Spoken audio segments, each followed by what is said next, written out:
क्या ममता बनर्जी पश्चिम बंगाल में मुस्लिमों को धर्म के आधार पर आरक्षण देने की तैयारी कर रही हैं, जैसा कर्नाटक में देखने को मिला था?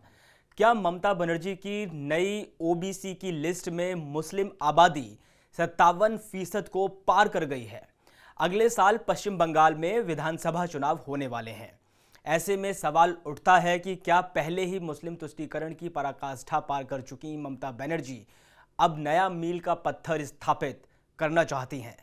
बावजूद इसके ममता बनर्जी के इस मुस्लिम कार्ड को कलकत्ता हाईकोर्ट ने खारिज कर दिया था, जिसके बाद पश्चिम बंगाल विधानसभा में नेता प्रतिपक्ष शुभेंदु अधिकारी भी मुख्यमंत्री ममता बनर्जी पर सीधे सीधे मुस्लिम तुष्टीकरण का आरोप लगा रहे हैं। नमस्कार, आपका स्वागत है आयॉन भारत पर। मैं हूं आपके साथ कमल मिश्रा। इस वीडियो में हम बात करेंगे वेस्ट बंगाल सरकार की उस नई ओबीसी सूची की, जिसे हाईकोर्ट ने पहले खारिज कर दिया था, लेकिन मामूली बदलाव के साथ अब फिर से विधानसभा में इसे पेश किया गया है। ममता बनर्जी के नेतृत्व वाली सरकार ने हाल ही में एक नया ओबीसी सर्वे पूरा किया है, जिसमें 140 नए उप समूहों को ओबीसी कैटेगरी में शामिल करने की बात कही गई है और संकेत दिए गए हैं कि 17% ओबीसी आरक्षण नीति को बरकरार रखा जाएगा। एक सवाल जो यहां उठता है वो ये कि पश्चिम बंगाल में मुस्लिमों को ओबीसी आरक्षण कैसे मिल रहा है। बंगाल में ओबीसी आरक्षण 2 श्रेणियों में बटा हुआ है। इसमें 10% आरक्षण है और कुल 81 समुदाय शामिल हैं, जिसमें 56 मुस्लिम समुदाय से हैं। दूसरा ओबीसी बी, इसमें 7% आरक्षण है और कुल 99 समुदाय शामिल हैं, जिनमें से 41 मुस्लिम समुदाय से हैं। इसका मतलब यह है कि बंगाल के कुछ ओबीसी आरक्षण का एक बड़ा हिस्सा मुस्लिम समुदायों को दिया गया है। बंगाल सरकार का तर्क यह है कि मुस्लिम समुदाय सामाजिक और आर्थिक रूप से पिछड़े हैं और इसलिए उन्हें आरक्षण की जरूरत है। ममता सरकार का दावा है कि ये पिछले 2 सर्वे और पिछड़ा वर्ग आयोग की सुनवाई जैसी 3 स्तरीय प्रक्रिया के बाद लिए गए हैं। पहले जो ओबीसी सूची हाईकोर्ट ने यह कहकर खारिज कर दी थी कि उसमें धर्म ही अकेला मापदंड था, उसमें कुल 113 उपसमूह थे, जिनमें से 77 मुस्लिम थे। सोचिए, कुल 113 में से 77 मुस्लिम, ये तुष्टीकरण की पराकाष्ठा नहीं तो क्या है?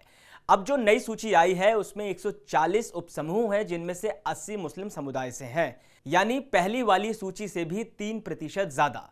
यहां सवाल जो खड़ा होता है वो ये कि क्या ये मामूली बदलाव है या मुस्लिम तुष्टीकरण का नया रूप है? आप इस पर कमेंट में राय दे सकते हैं। मुख्यमंत्री ममता बनर्जी दावा करती हैं कि इस बार सिर्फ सामाजिक पिछड़ापन ही मापदंड है, ना कि धर्म, लेकिन आंकड़े कुछ और ही कहानी कह रहे हैं। सवाल जो पश्चिम बंगाल की जनता पूछ रही है कि क्या 80 मुस्लिम उपसमूह सामाजिक आंकड़ों से चुने गए हैं या वोट बैंक की राजनीति के लिए? अब बात करते हैं कि कोर्ट क्यों लगा रही है रोक। यह पूरा विवाद तब शुरू हुआ जब मई 2024 में कलकत्ता हाईकोर्ट ने बंगाल सरकार द्वारा जारी किए गए करीब 12 लाख ओबीसी प्रमाण पत्रों को रद्द कर दिया। हाईकोर्ट ने अपने कड़े फैसले में साफ तौर पर कहा था कि धर्म ही इन समुदायों को ओबीसी घोषित करने का एकमात्र मापदंड दिखता है। आपको बता दें कि भारतीय संविधान के तहत आरक्षण केवल सामाजिक और शैक्षणिक पिछड़ेपन के आधार पर दिया जा सकता है, धर्म के आधार पर नहीं। हाईकोर्ट ने पाया कि बंगाल सरकार ने कई मुस्लिम समुदायों को केवल उनके धर्म के आधार पर ओबीसी सूची में डाल दिया, जो असंवैधानिक है। कोर्ट का मानना है कि इससे आरक्षण के मूल सिद्धांत का उल्लंघन होता है। सुप्रीम कोर्ट ने भी बंगाल सरकार को उन उपसमूहों के सामाजिक और शैक्षिक पिछड़ेपन को स्पष्ट करने के लिए कहा था, न कि केवल धार्मिक पहचान के आधार पर उन्हें शामिल करने के लिए। बीजेपी यह मुद्दा उठा रही है कि अगर धर्म के आधार पर आरक्षण दिया जाता है तो हिंदू और अन्य समुदाय के जो सच्चे हकदार हैं, ओबीसी हैं, उन्हें उनके अधिकारों से वंचित किया जाएगा।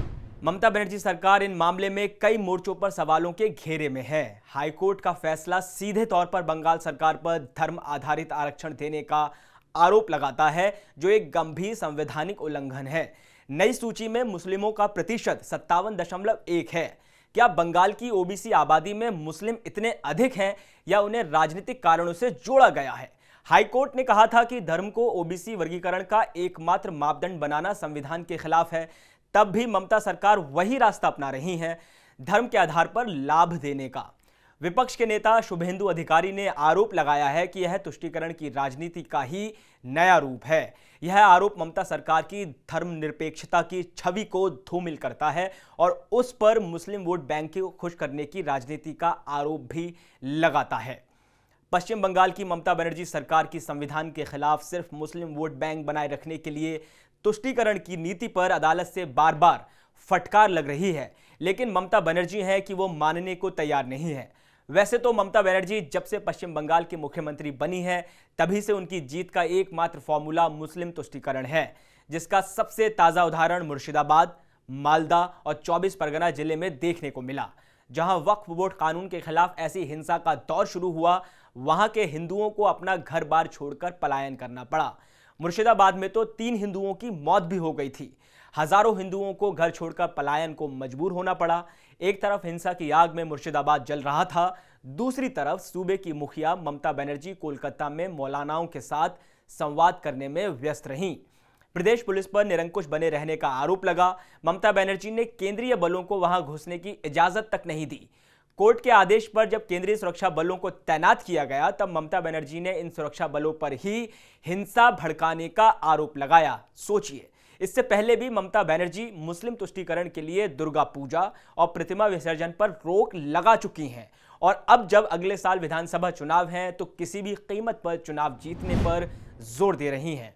यही वजह है कि ममता दीदी ने 57% ओबीसी मुस्लिम वाला दांव खेला है और आने वाले दिनों में कर्नाटक की तरह मुस्लिम आरक्षण की घोषणा कर दें तो कोई हैरानी नहीं होगी।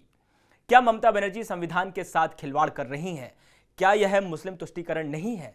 आपकी क्या राय है? कमेंट सेक्शन में जरूर दें। इस वीडियो में फिलहाल इतना ही। देश और दुनिया की बाकी तमाम खबरों के लिए आप देखते रहिए ऑन भारत। नमस्कार।